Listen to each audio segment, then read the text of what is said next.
Hello, Lucas. Hello, P. How are you? I'm good. Thanks. How about Good. you? I'm good. Almost crying because I was watching the match of Argentina and France in the final World Cup, and almost crying. Oh God. Okay. Okay. Okay, man. Yeah. Welcome, welcome. This is the first time that we talk face to face on video call, but isn't the first time that you are here in my YouTube channel. I don't know if you remember, but the first time was in a video interview with you and Chris, like a vlog for my channel. The release day of Judas in 2021. Oh, okay. Okay. No, I have to admit I don't Mhm. remember, but that's not to say that it probably was a nice interview, and I think this will be as well. Yes, yes, yes. Um, this time, another interview, another format. So I want to start with the fact that this album was released in a surprise way on December 30th. Why the band took this decision? And how do you feel with the reception of the people in this album? I mean, let me answer the second question first, because the reception of the album and the success it has right now, it kind of speaks for itself, really. We've never had a number one album before, even though we have done what is considered the usual way of promoting an album, which is usually consistent of a few months of promo and releasing singles, music videos, and everything, and doing interviews beforehand, so press can talk about the album and can spread it. We haven't done anything of that. We finished Blood and Glitter in May of 22, I think. Because we didn't really have time after that because we were on tour. Um, but we kept it quiet for the reason of just that always reoccurring cycle of doing things the same way when promoting an album, and we didn't want to do it that way. Take away the experience of having a full album to listen to, not half an album because you know all the singles already. And for us, it kept it fresh as well, because when you have to talk about an album months before its release, you're pretty much done with the record when it's out. This time we're not. It's like it's out and it's still fresh for us, and we're really looking forward to playing it live. And we didn't expect anything that happened now with the whole chart thing and stuff and the success. And people are still discovering the album, which is nice. So it's a very counterintuitive way as well to release an album like that, because when you don't have the promo time and you don't talk about don't talk to press about it, and you have no single releases, you don't get into playlists, you basically don't have pre-sale. We had a pre-sale of 6 days. And you therefore fuck your chart position in a way, because the charts are based on proceeds. So we thought that it wouldn't go anywhere, at least chart related. Still, we wanted to do it that way. Little did we know, and we didn't expect it at all, that we have a number one album now with only 6 days of pre-sale and not 4 months or something. But yeah, it's a very special album for that matter, really. Yeah. Good, good. I have a question related to this, and is But when did the band this record? Because before of this release, the band dropped a new EP called The Heartbeat of the Devil, and I know that you had an extensive tour in Europe, and I don't know if in other places as well. But how did you find the time to make this new album in the middle of all this? we we started writing Blood and Glitter really 2 weeks or 1 week after the release of Judas. So yeah, that might sound very, very soon, But as I said, we were done with Judas when it was released. Our mindset already shifted, really, and we just started writing again. We had a lot of time in 2021. We didn't tour anything because of the pandemic. We had a lot of time. And we knew that we would not have a lot of time, given the fact that it would happen in 22, that we would be touring with Iron Maiden. So we had to finish the album prior to that. So we had to start immediately. And also with the Heartbeat of the Devil EP, I mean, the Heartbeat of the Devil, the song was done for that matter. And the cover versions, they came together pretty quick with the whole production and adaptation of them.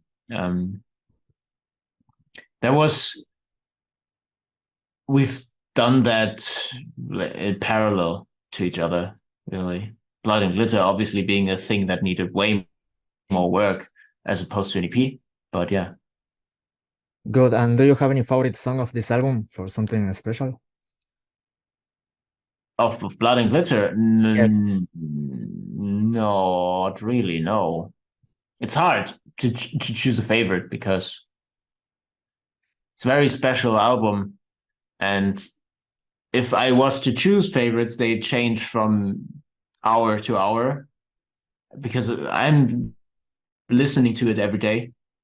I have to say, what I'm really looking forward to play live is The Future of a Past Life, for example, because it's just a good live song. all of them are, quite frankly, this album is written for live stages, really, if you think about it. But yeah, right now I'd say Future of a Past Life, yeah. Good. And how did the collaborations with Marcus Bischoff and Andy LaPlegua come about? With Andy, we wanted to collaborate for almost a decade now. Never worked out.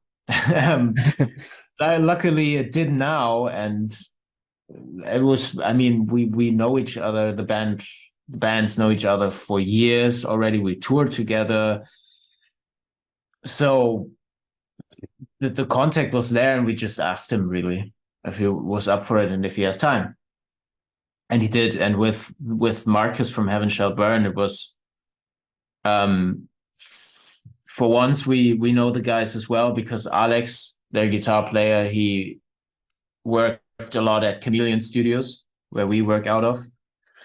And he also co-wrote The Future of a Past Life. And Chris did a vocal feature on the last Heaven Shall Burn record. And we just asked Marcus if he wanted to do also a vocal feature on our record. And he said yes. So it's all very, very easy ways of arranging this, really. Yeah. Good. Okay, I'm a person who really likes to know behind the scenes of the music and the final work, because I know there are a lot of people working and a lot of things happening. So I want to ask you, how was the video for Blood and Glitter made, and how long did it take? The video took 1 day, not more. A very long day. And what we did is I mean the scenes with the outfits, the main outfits, that's easy to explain. It's just a red film studio, so it was actually painted red. It's not CGI or anything, it's painted red, and we just performed in these outfits. Then there's things in that video like the blood shower and the confetti cannons. Well, that explains the confetti. It's confetti cannons. The blood shower, though, we had to get liters upon liters of fake blood. I think it was 600 liters of fake blood, mixed with a bit of water to make it a bit more liquidy. And we were standing in this pool that was made around us, because otherwise the blood would get anywhere. It was like a 9 by 5 meter pool. So it would be in the shot. And we had these sprinkler heads mounted above us. that were attached to a hose that would lead into the, well, it was a garbage can full of blood, 600 liters of fake blood, and then with a compressor pressing the blood into that sprinkler thing, which then rained down to us. It was very cold. Okay. It was very cold, and it was hard to get off when showering. We were a bit pink afterwards, but it was very much worth it. Good. It's a very nice video, man. Congrats. Thanks. It was fun. Now, speaking of another video, I have something to say, and then I ask you a question about it. The first time I saw the video for leaving your hate in the comments, I thought, what is this video? It's very hilarious. But as the video progresses, my thinking changed. And I was like, man, this is true. Sorry for the word, but this is the fucking truth.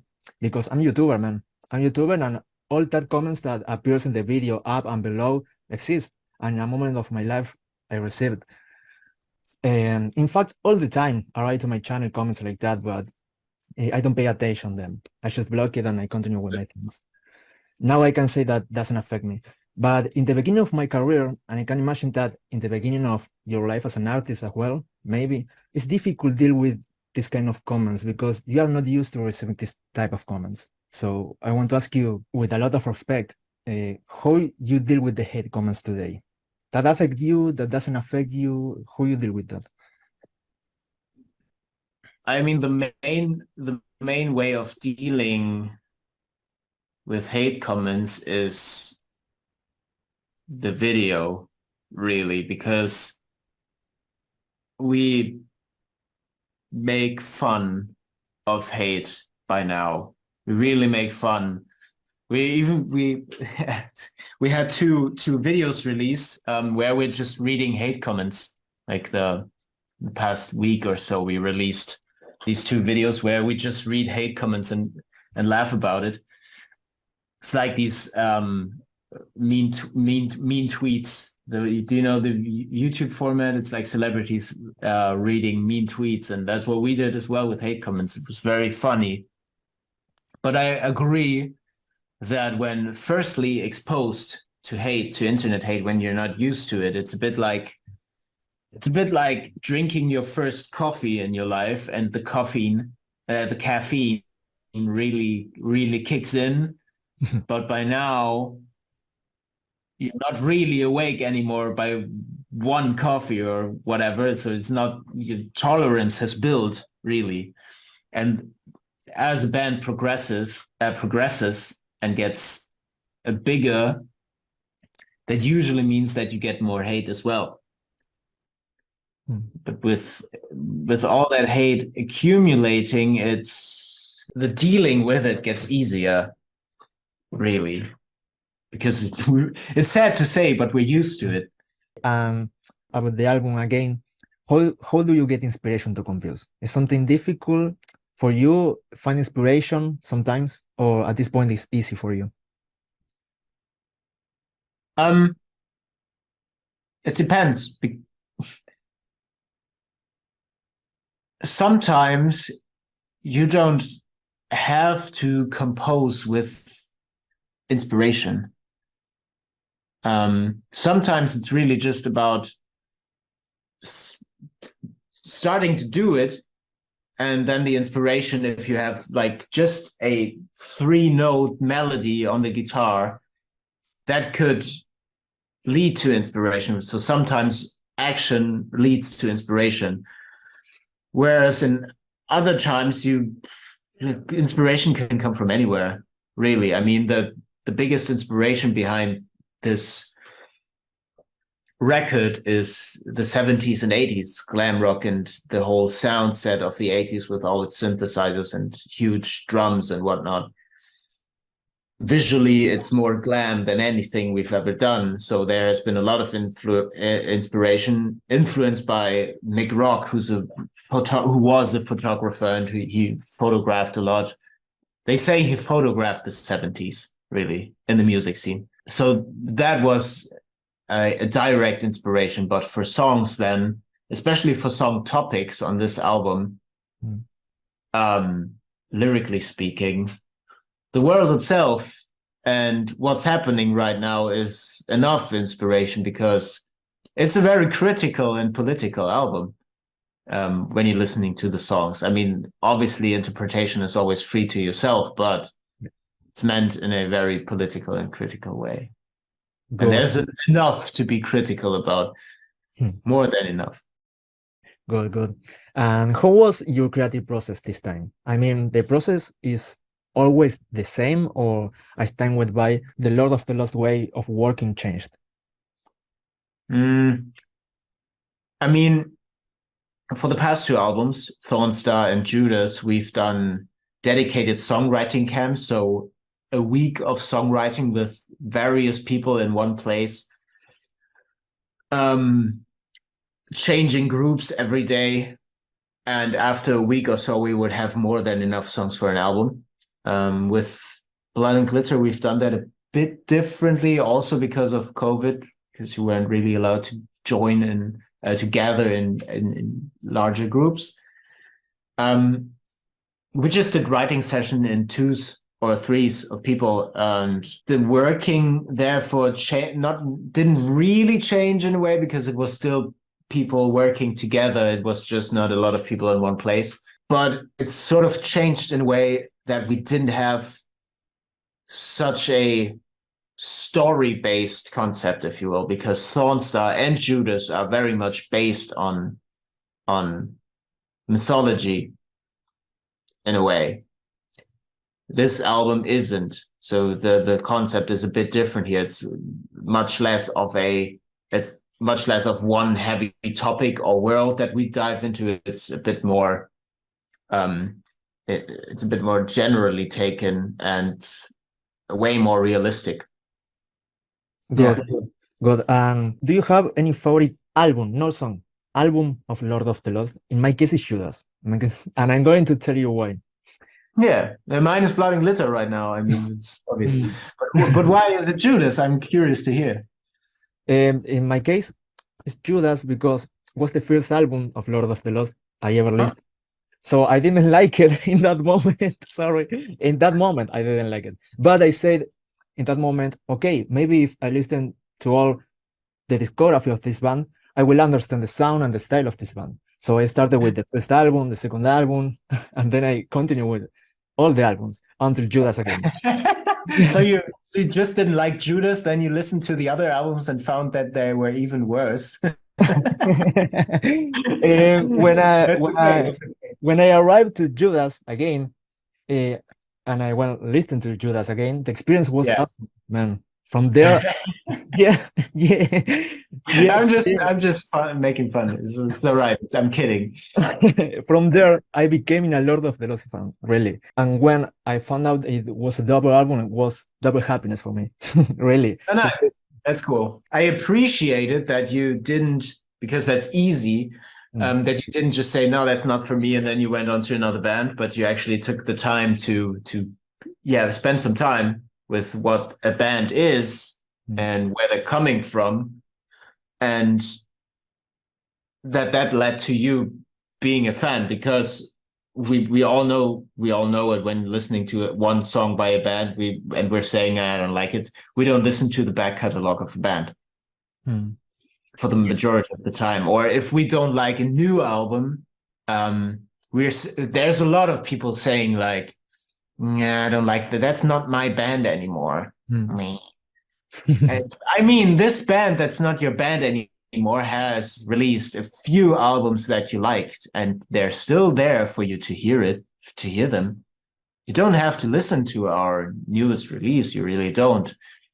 But saying that's not your band anymore and you don't want to listen to them ever again basically just strips yourself of things that you once liked, which is a bit stupid in a way. So I appreciate you actually taking the time to check us out. Check us out, what are your plans after this release? I mean, do you have more videos in mind or a Latin American tour? I want to know you, man. I want to see you. I know, I know. Let me. I mean, we're confirmed for Summer Breeze in Brazil. Yes. But there aren't news about shows in another countries, right?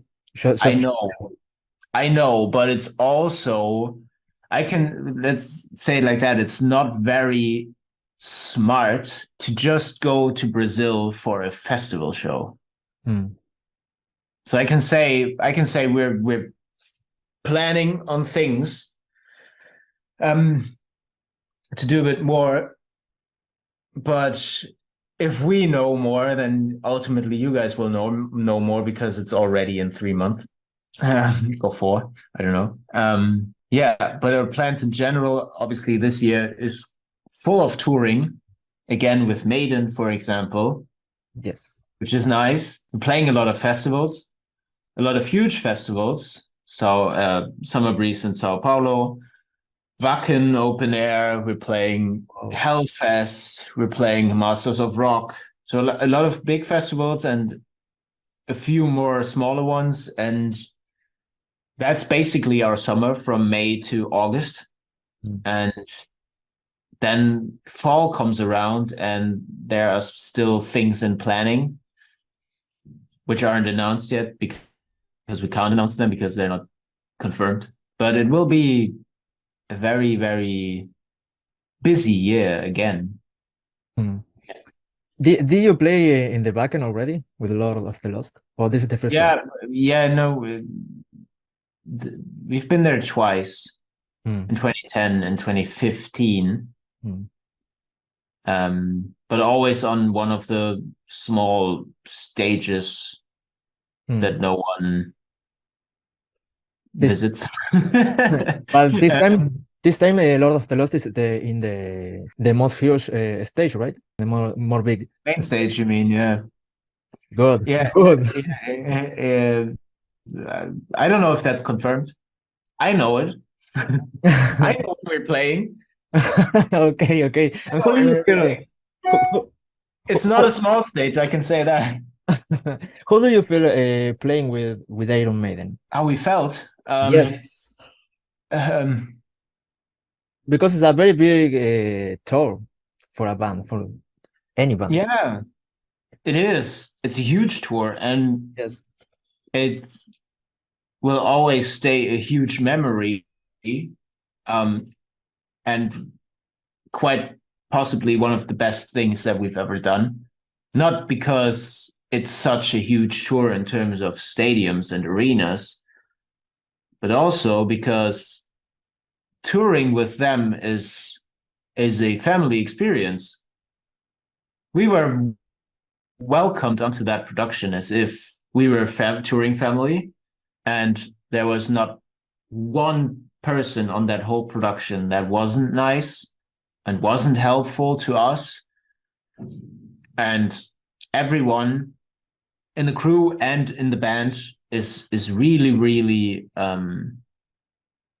thoughtful and nice. And quite frankly, I'm really much looking forward to the tour in the UK with them this year, because I get to see them again, and they're all nice people. And it was a hard goodbye last year.